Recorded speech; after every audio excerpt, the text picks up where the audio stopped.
And action. Good job, honey. Welcome to an Intentional Marriage Podcast. We are Kristen and Chad, your hosts, and we are here to talk all things marriage.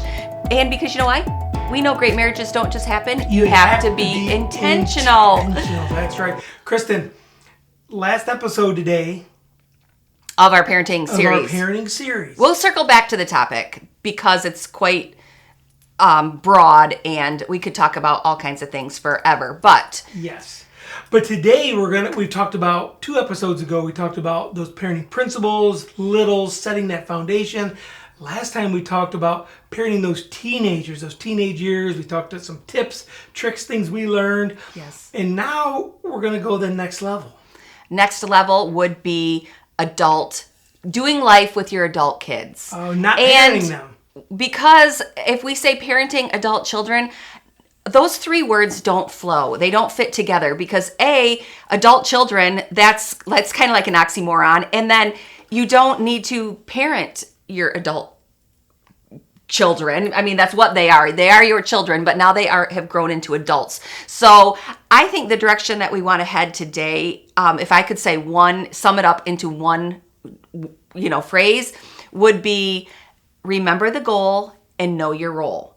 So, the goal is we talked about, little kids, the goal is to raise independent, responsible adults, meaning they don't need you anymore. They are completely self-sufficient on their own. And I remember a quote that I heard one time that said, the hardest job as a parent is accepting your success. Ooh, say that again. The hardest job as a parent is accepting your success. So, we spend 18 years of our life investing in just giving everything we have to these kids that are under our roof. And then all of a sudden at 18, we're supposed to completely let go and let God, that saying. So the hardest part is accepting that you've done a good job.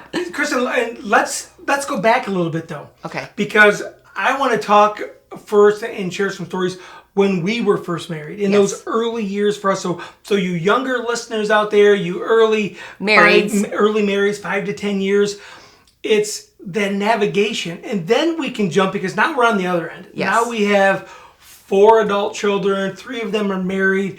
And so now we're on the other side of it. Yes. And this stuff makes sense now. Exactly. So we're going to talk on both ends. And so no matter where you are, we think we've got some stuff for you today. Things that we learned or maybe wish we would have known sooner. Right. And so we're going to jump in. Well, and let's be clear too, we are not perfect. And we were not perfect as not? Young adults, and we are not perfect as older adults. And so, again, a lot of this has been, trial and error. But also, I did some research in preparing for this podcast. A lot of good information is I found in this book, Doing Life with Your Adult Children. If you can see this, if you're watching on YouTube, it's by Jim Burns. And he has a whole website, Home Word, which has some good resources. And then also I took to the streets of Instagram and looked at so many different comments and accounts where, this really is a topic of a huge source of stress in a lot of people's lives, both parents and adult kids. And so I really would like to just kind of drill down and see what we can do to make this healthy for both sides of the relationship. I agree, Kristen. You're right. And we also, in our marriage classes and things we teach, this topic seems to get so much conversation. Oh, yes. So many questions from couples about how do I say this to my mom or how do I say this to my dad? Or it's this dynamic that, we talk about the marriage and getting along, but I married you and your family. You married me and my family. Right. And that dynamic of what's it look like for us to leave and cleave, as the Bible says, and what's it look like for our parents to let us go? Right. And that's the hard part. So I'm going to quick go back. If you don't know, Chris, that we were married at a young age. We actually got pregnant in college. We dated a couple years. And all of a sudden, she's 19, I'm 21. And we're like, oh boy. We were kids. We got married. And shortly thereafter, we had a baby. And so we jumped right in. And our parents were great. They were there to help us, support us, help make sure we finished college. And we really had good parents in that matter. We did. And so knowing that, though, it made it challenging a little bit to kind of start saying to them, we want to do stuff how Chad and Kristen want to do. Mm-hmm. Yeah, we had such good parents who supported and loved us from those humble struggling beginnings. It was this back and forth, this tension that maybe they didn't feel, but you and I did. Right. And I think that's part of it as a kid too, that you never lose the desire. You want to please your parents. You want their approval, whether it's subconscious or not. We don't usually say it out loud like, oh, I'm seeking my parents' approval at 30 or whatever. Yeah. But there's always that innate desire that we want to make our parents proud. Go ahead. And since you say that, and so what happens, that's where the conflict in our marriage comes. And it's where it came with us. Mm-hmm. Because we have that innate tendency to want to please. We want to kind of do what maybe our family has done. Mm-hmm.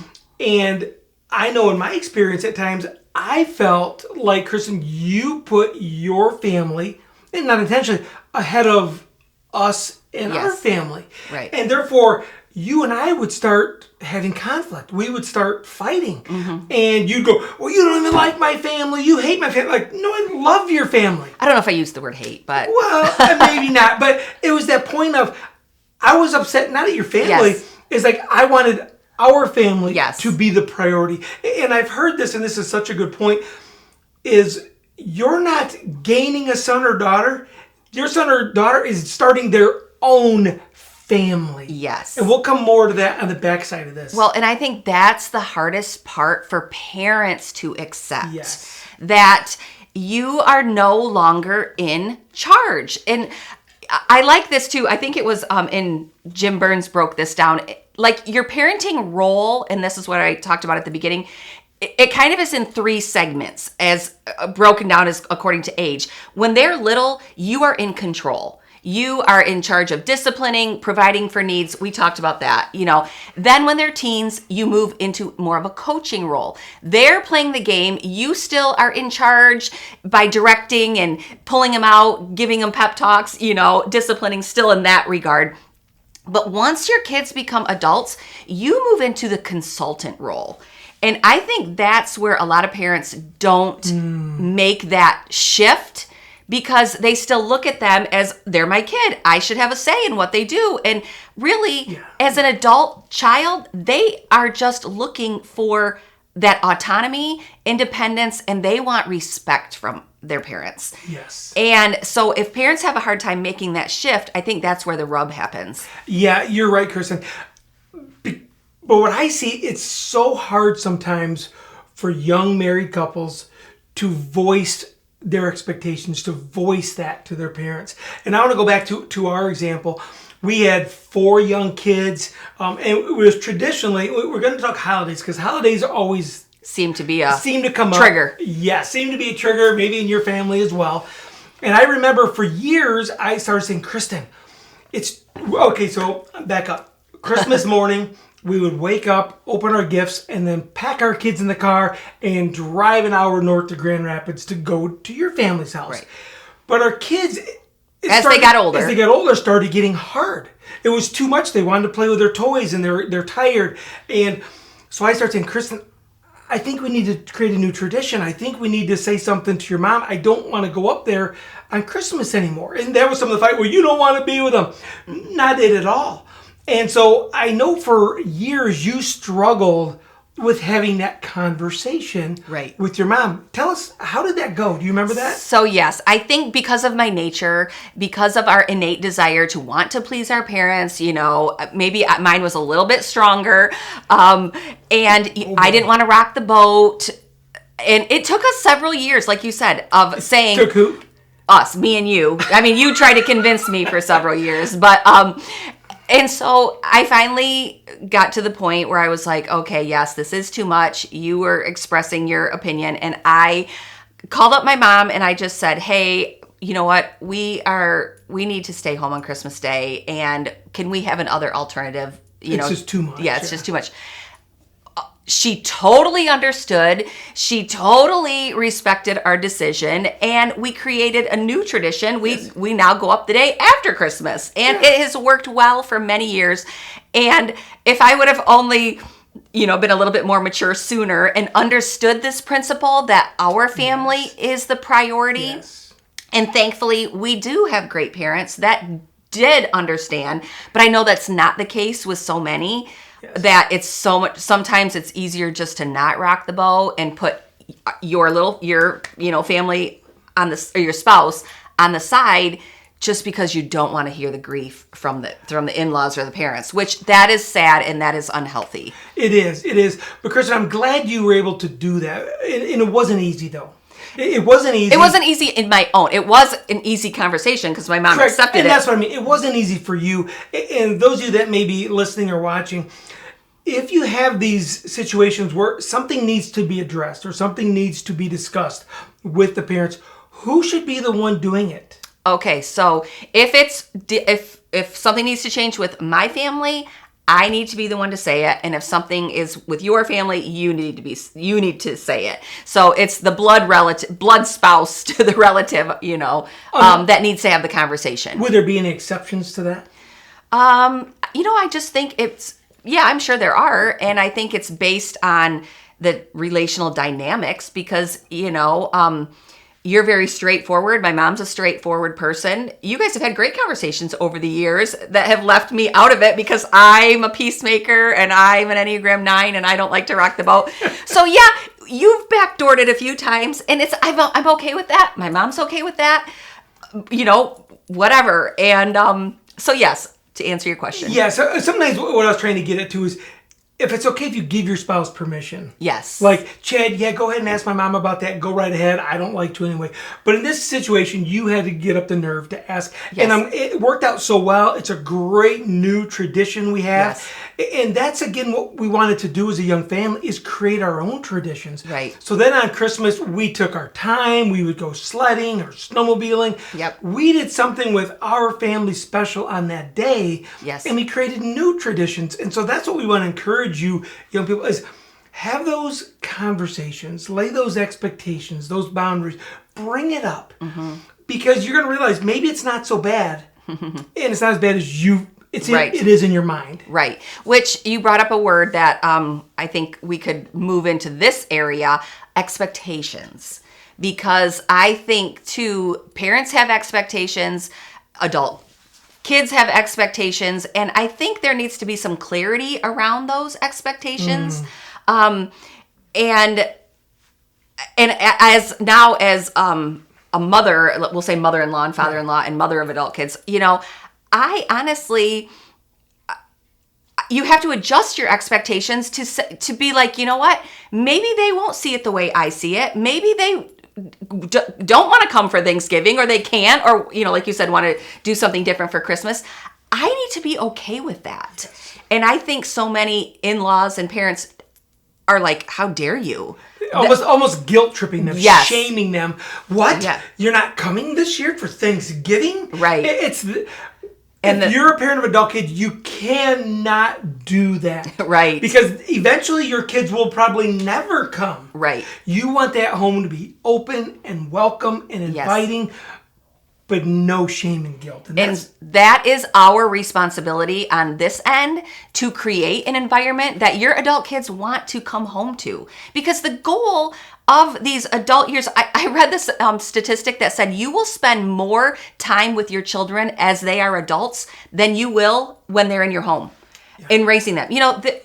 And so it's like, let's be honest, they didn't want to be with you when they were in the house exactly. as teenagers. They wanted to be with their friends. So the goal is to want them to come home. And so our responsibility is to create that environment of warmth, acceptance, unconditional, love, no judgment, no shaming for their decisions. And so, Kristen, and I would say you've done a good job with that because you were very concerned about that. I, on the other hand, I've had to learn because I just speak what's on my mind. If my daughter paints a door in her house that is a weird color, I say, what is that? I need to do better. Yes. I need yes, to just, you do. Yes, and I'm admitting that. And as an adult dad, and my kids just know where I stand. I tell them what I think. But now they don't care what I think.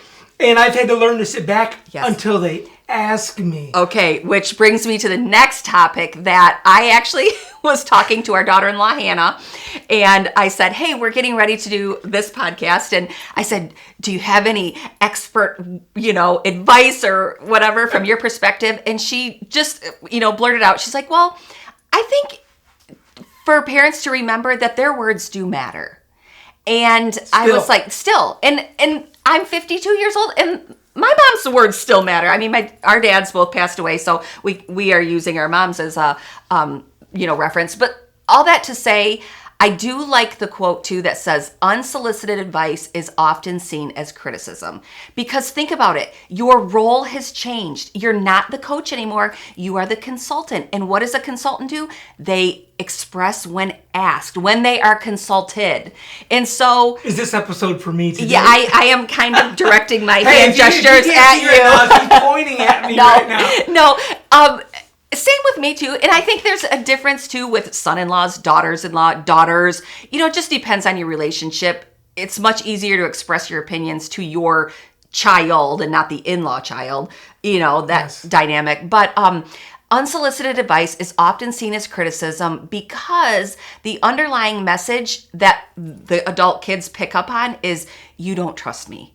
You don't think I'm going to make the right decision. You don't think I did make the right decision. Yeah. And so it's ultimately that foundation of respect that needs to undergird the healthy relationship between parents and kids, and in both ways. I think adult kids need to respect parents when they go to their home, and because we're going to do things differently. We're two separate entities now.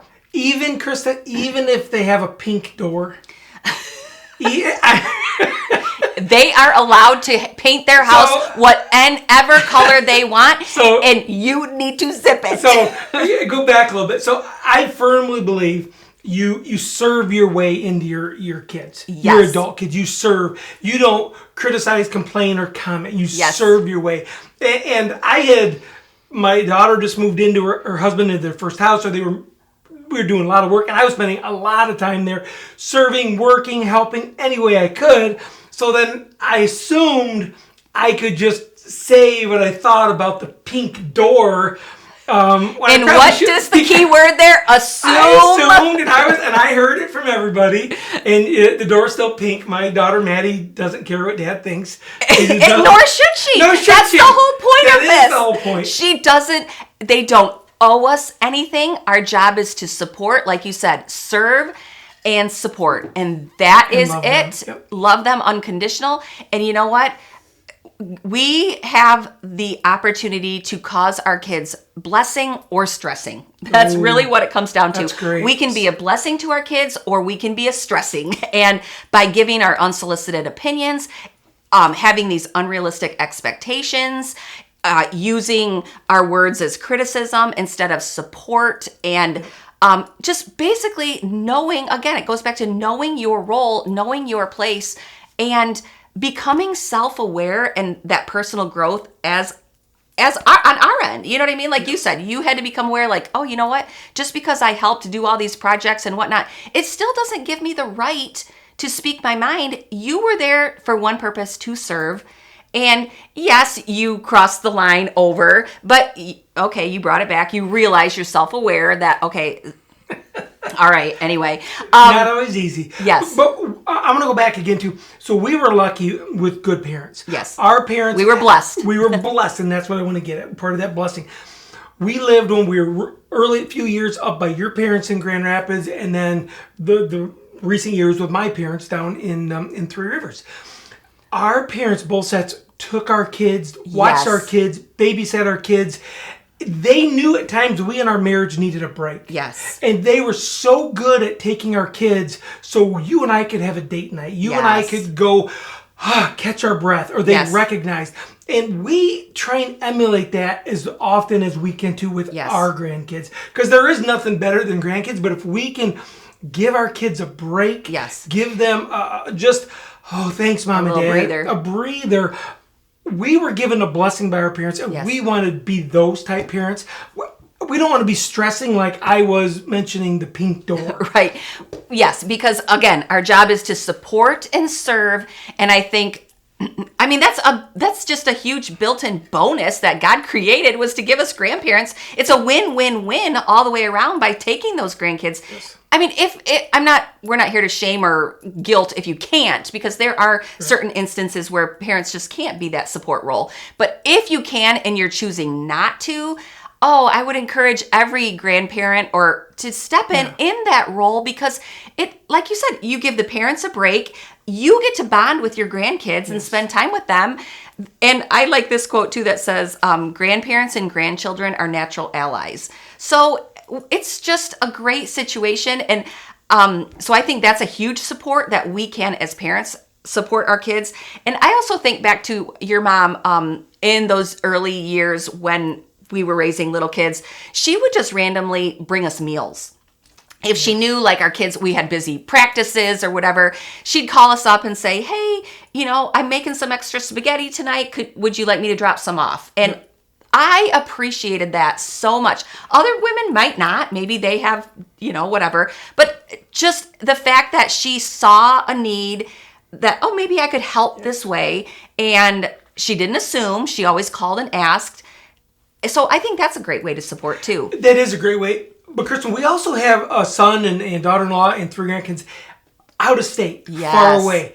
So you can still do things. I mean, you can order them DoorDash. You can order it from here and have it delivered. Yes. So there's things you can still do to bless your kids. That doesn't have to be where you live local, because I know so many people have kids throughout the United States now and other parts. You brought up this thought popped into my mind too about, because we do have long distance relationships. So that means, our kids local here, we just kind of pop in and out. We see our grandkids here for maybe an hour and a half or whatnot, short little bursts.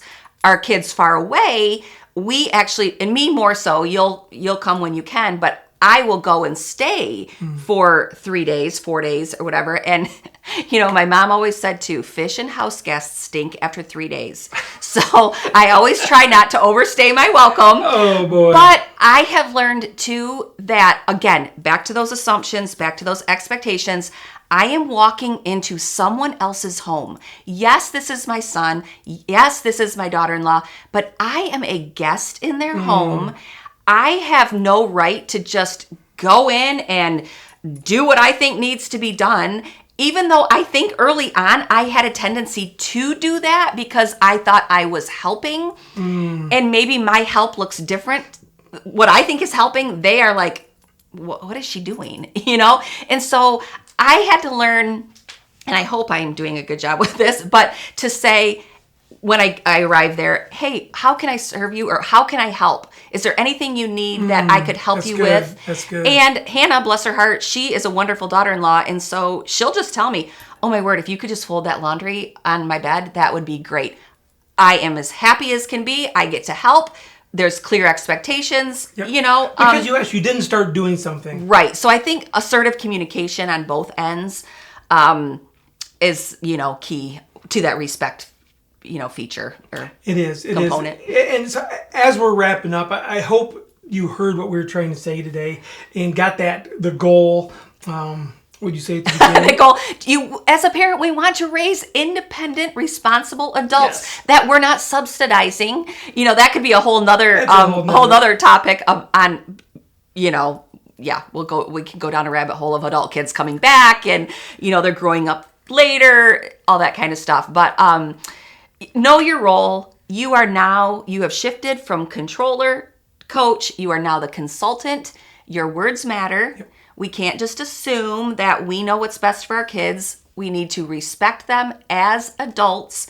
And that respect really does need to undergird our relationship that's built on respect, trust, and healthy, assertive communication. And I think on both ends, those young couples that are timid or haven't asked their parents yet, do it. Yes. It's going to be way better than you think. Yes. And the results are going to be amazing. And I know it's scary. I know it's hard. We've heard people say it. Right.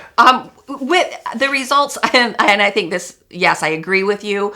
I think there is, like, if you have healthy parents, they will respect your boundaries and your requests. Unhealthy parents, maybe not so much. And I think that's where the tension lies. Maybe that could be another episode. And maybe that's, a little bit thicker boundary wall. Right, exactly. But it really is, I have enjoyed this phase. People always say, oh, don't you want to go back?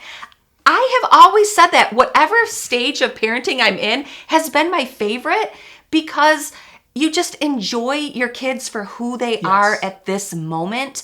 And I have to say, adult kids is a blessing. If you can have a healthy relationship and know your role and respect them as adults, you can have a wonderful relationship with your adult kids. And that's the goal, having a friendship as they grow. Right. And it goes back, not friendship as a teenager. No. You're a parent, but now. So this past May, Chris and I went on a cruise, first time, just the two of us, to celebrate being empty nesters. Yes. Because we're celebrating our marriage. We're celebrating the success of our kids. Yes. And now these friendships with our adult children is growing and blossoming. So we kind of celebrated that together. We had a great time. It was a great time. We people, oh no, I'm going to miss my kids. No, this is great because it's how it's meant to be. Again, I hate to even go here, maybe wrap it as we wrap up, but truly, if there is the tension in this letting go phase and really working now, transitioning to have a healthy relationship with your adult kids, I would suggest and encourage couples or parents to really do some self-awareness work, because they might have some unhealthy core beliefs, some looking at their kids like, oh, they are to meet a need, in me. No, so I would just encourage, if there is some hard, transition times, we can't control anybody else, but we can look inside and see what we might need to change. And so, I don't know, that's just 2 cents. Feel free to ask for change. All right. Well, thank you for joining us today. It's been a pleasure these past 3 episodes. Our time has flown. Different levels of parenting. There's even more from parenting aging parents. Oh boy, yeah, we could keep going. We keep going, but we're not. We're going to transition in after this week. So it's been fun, Kristen. Yes. But we know great marriages don't just happen. You have to be intentional, even when your kids are adults. Even when your kids are adults. So be intentional. Like, subscribe, share the podcast, the YouTube. Thanks for joining us. See you next time.